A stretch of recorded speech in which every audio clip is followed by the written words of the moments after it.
Hey everybody, Eric here from Bloat Games coming at you live tonight. Just got back in town, had a busy weekend. My son has been attending the Murray State, and I was attending with him, the Murray State University orientation day. So we did that yesterday, and then we were down in Murray all day today, and that's about a 4.5 hour drive there and back. And so we drove down there yesterday morning, butt crack early, did an all-day orientation, hung out there in the evening, walked around a big tour of the campus today, and came back. But enough about me and what's been going on in the world of Bloat Games. This is all about the upcoming Kickstarter for Survive This Vigilante City, and a comparison between that and the Vigilante Hack, which is already out in a product by Bloat Games. So first of all, are they related to each other? Not really. Let me explain. When my original thought is I really wanted to do Survive This Vigilante City before I'd done Dark Places and Demogorgons. So before that one really hit and came out, I'd wanted to do kind of this love letter to Batman the Animated Series. And so I came up with Survive This Vigilante City, wrote an entire game,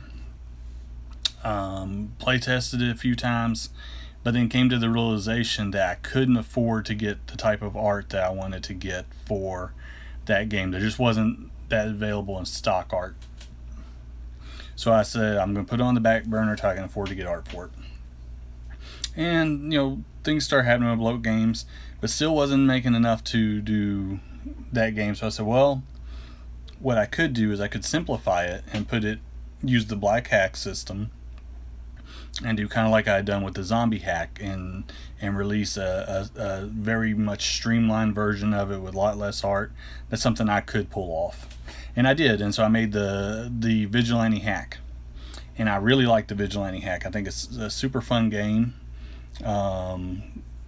The mechanics are ultra light. I really like that there's no superpowered characters. You're all just normal people in costumes. Love that aspect. But it still didn't meet my original desire, which was a love letter to Batman the Animated Series and to the X-Men and Spider-Man and Teenage Mutant Ninja Turtles cartoons of the 1990s. I wanted low-level, street-leveled, low-power based superhero game that really focused on that. And once we had a good deal of success here with Bloat Games, I'm very happy with the way things are going. It became an option to get the kind of art that I think that this game deserved.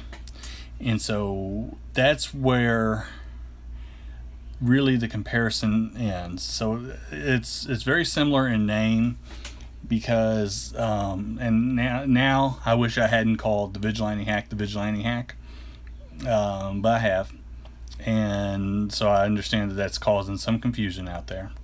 But the Survive This Vigilante City is not based on the Black Hack. It's a white box based system, but it's kind of white box meets 5th edition Dungeons and Dragons.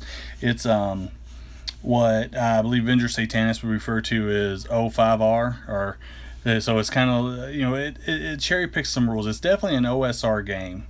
Anybody who's played really any edition of Dungeons and Dragons, except maybe 4th, I think maybe if you played 4th you'd probably be lost, but anybody who's played 1st, 3rd, or 5th, or 2nd, is going to be able to pick up Survive This Vigilante City and take it right from the top and not have any problems with it. The game is very, very simple, but it's our biggest game, so it's the most in-depth game.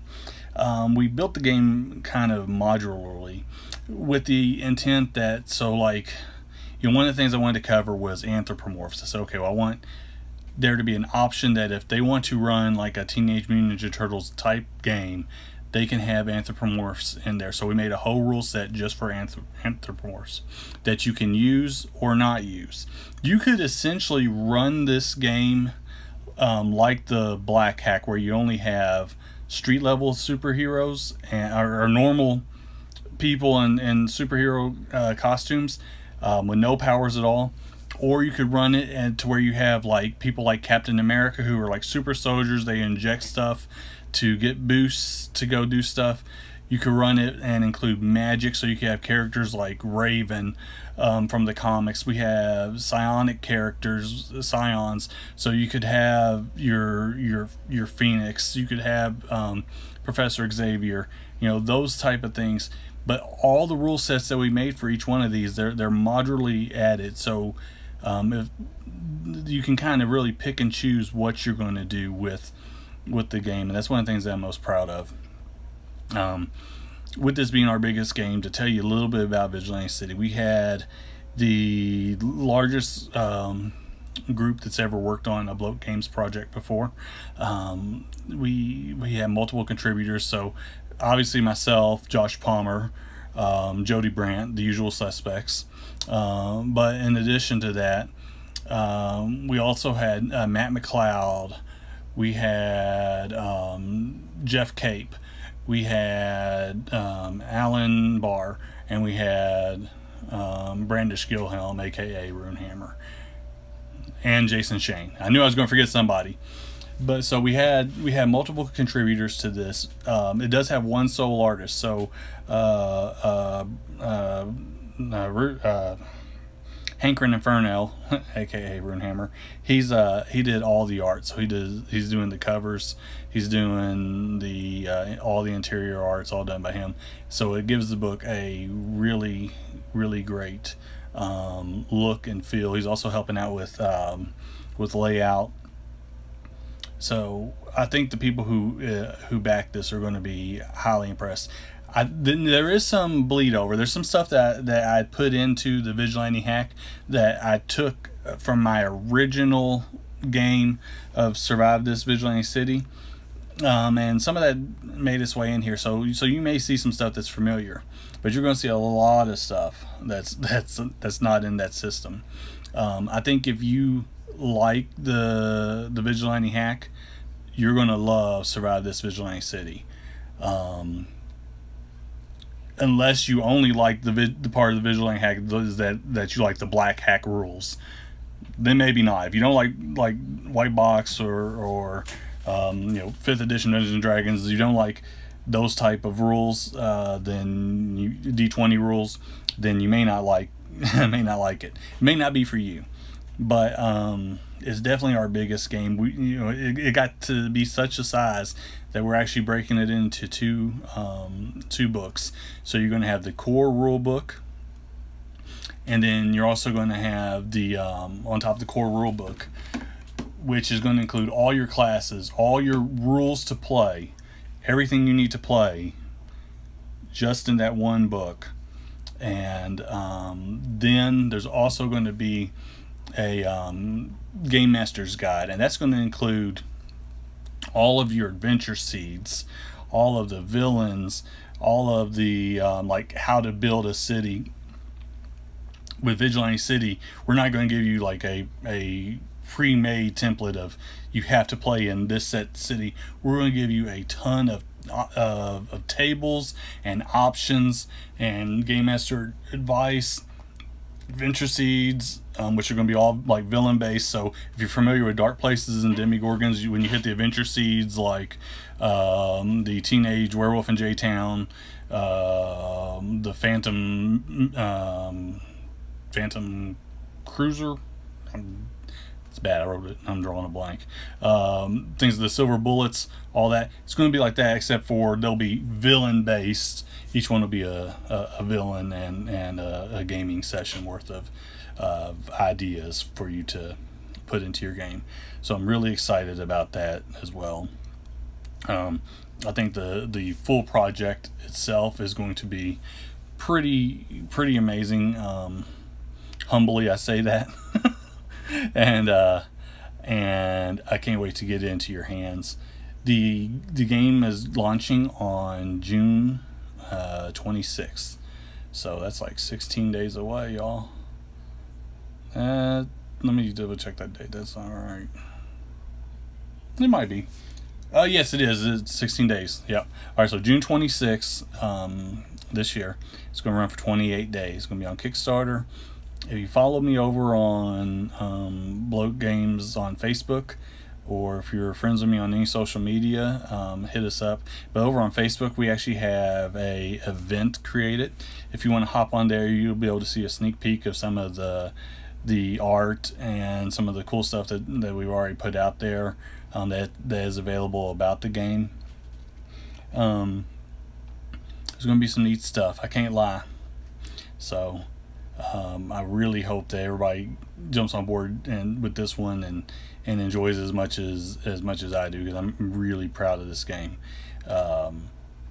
A lot of the heavy lifting from the game came from Josh Palmer.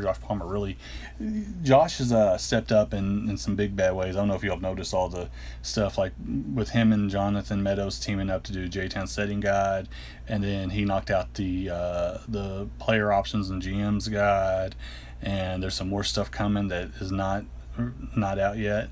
But Josh has really hit his stride, and makes me pretty happy to see him out there kicking butt. But he really stepped up on this one too, because I've had some stuff come up that's kept me extremely busy, and I've not been able to dedicate as much time to this as I would like.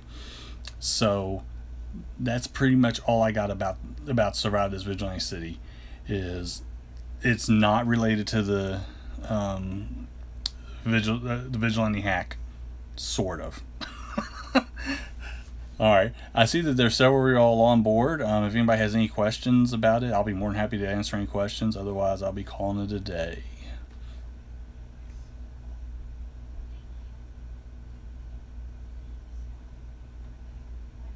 This is the part where I always feel the most awkward, is waiting for someone to ask a question. I need like the Jeopardy theme.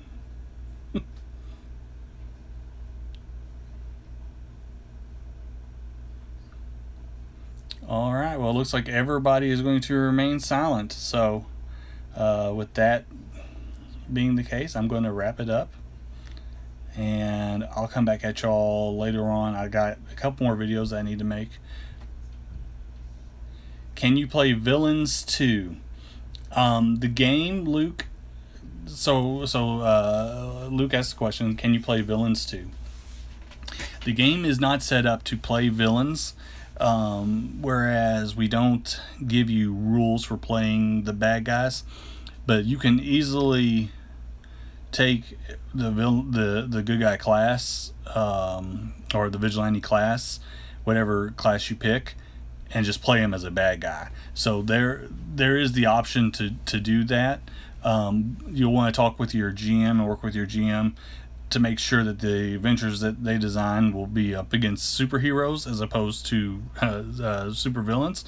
But that's something that can easily be done. We didn't specifically give rules for playing villains, but all the classes, like every one of them, would work as a villain archetype. In fact, for the adventure seeds, most of our adventure seeds are based on the villains are based kind of out of the classes. So very few villains that we just kind of made up out thin air.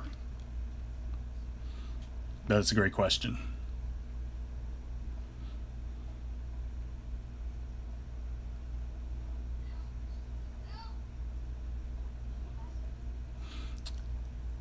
All right, and with that, I'm going to call tonight. I may be back on. I'll let y'all know, since there's a couple of y'all still on. If you back the Survive This Zombie 2nd Edition Kickstarter, I got the proofs in while I was gone, and the proofs look wonderful. So I will actually be placing the full order and sending out an update on the Kickstarter about that. So you can be expecting those, and not too far, not too distant future. So anyways, that's what I got for you guys tonight. I'm Eric with Bloat Games. Y'all have a good one. I'm out. Bye.